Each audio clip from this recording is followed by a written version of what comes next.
à tous, bienvenue dans cette avant-dernière vidéo de la série du calendrier de l'Avent où on fait le tour des signes astrologiques. Aujourd'hui on va parler des poissons. Donc si tu es poisson ou si tu connais des personnes sous ces signes astrologiques, n'hésite pas à regarder la suite de la vidéo. Tout d'abord, comme pour les autres signes, je vais t'expliquer ce que c'est le soleil en astrologie.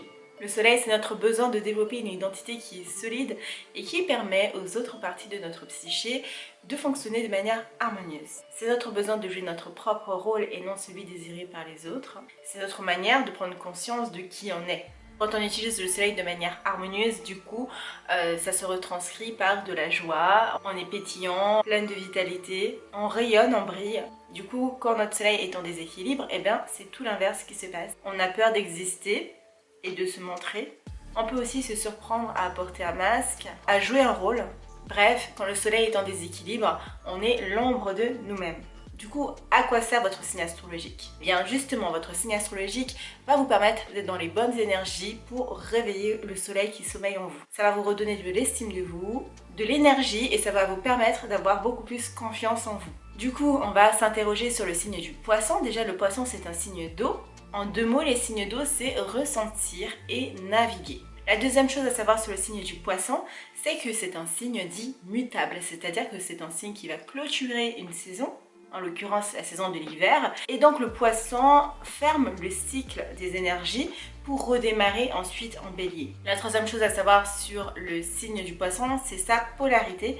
C'est un signe dit introverti. L'introversion, c'est simplement que l'énergie est tournée vers l'intérieur, vers le monde du ressenti. Et c'est une énergie qui demande d'aller en profondeur et qui va s'interroger sur l'aspect intérieur de la matière. Tout en sachant qu'on a tous du poisson dans notre thème, ça je veux vraiment que vous l'entendiez. Mais le fait d'avoir le soleil dans cette énergie lui donne encore plus d'importance, on va dire. Il y a deux façons de vivre une énergie, soit en basse vibration, c'est-à-dire qu'on n'a pas conscience de l'énergie, ou qu'on la refuse, ou qu'on l'utilise en excès.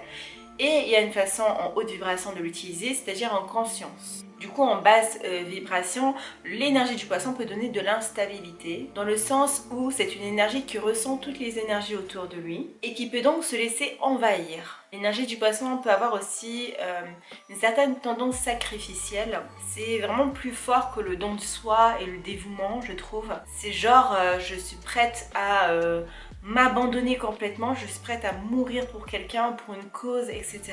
L'énergie du poisson en basse vibration peut aussi rejeter le matériel, se construire et vivre dans un monde immatériel. On vit dans l'imaginaire, on vit dans un rêve éveillé. Pourquoi? Parce qu'on a envie de fuir la réalité. Parce que la réalité, elle est dure, elle a son lot de souffrances.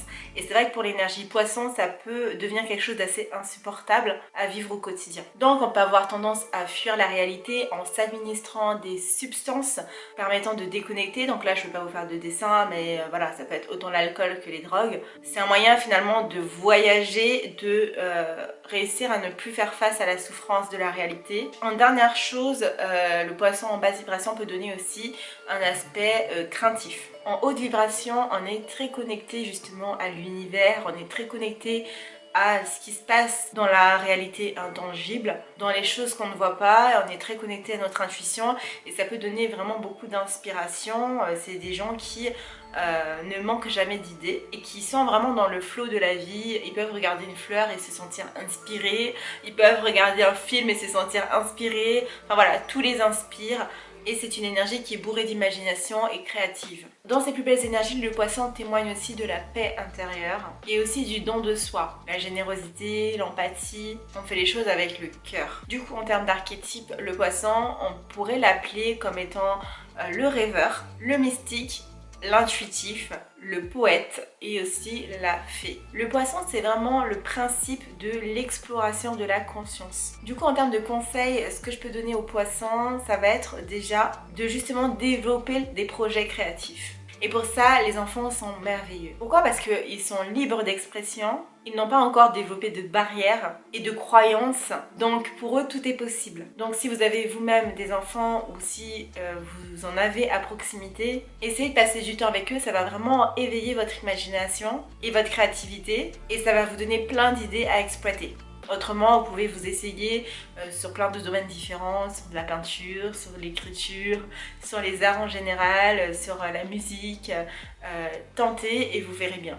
En deuxième conseil, ça va vraiment de vous ouvrir à une dimension spirituelle et justement de ne pas aller la rejeter. Parce que c'est là que vous allez cumuler de la frustration. Étant donné que le poisson c'est une énergie qui connecte à son environnement et qui connecte au-delà finalement de la matière, hein, de notre chair, rejeter cette partie-là de vous va vous freiner dans votre évolution. Et donc vraiment pour développer cette faculté que vous avez naturellement en vous, essayez de vous ouvrir vraiment à une dimension spirituelle, donc pratiquer la méditation par exemple, mais aussi toute autre technique où vous ne serez pas dans le contrôle. En fait, le but c'est vraiment de laisser venir à vous la magie de la vie en fait. Plus vous allez vous fermer et la rejeter, et plus vous serez dans le contrôle, alors que le poisson il s'épanouit vraiment quand il est vraiment hors contrôle, quand il se laisse vraiment submerger par ce qui lui arrive et qu'il est dans le lâcher prise. En troisième conseil, si vous en avez l'opportunité, ça serait de vous investir dans l'humanitaire. Ne serait-ce que par des petits gestes comme par exemple donner des vêtements que vous ne mettez plus, donner de votre temps, faire des dons, etc. Et voilà, c'est tout pour les poissons. J'espère que cette vidéo vous a plu. Si c'est le cas, n'hésitez pas à liker la vidéo. En tout cas, on se retrouve demain pour analyser le soleil en poisson de Rihanna. En attendant, je vous souhaite une bonne journée ou une bonne soirée et je vous dis à demain. Ciao, ciao!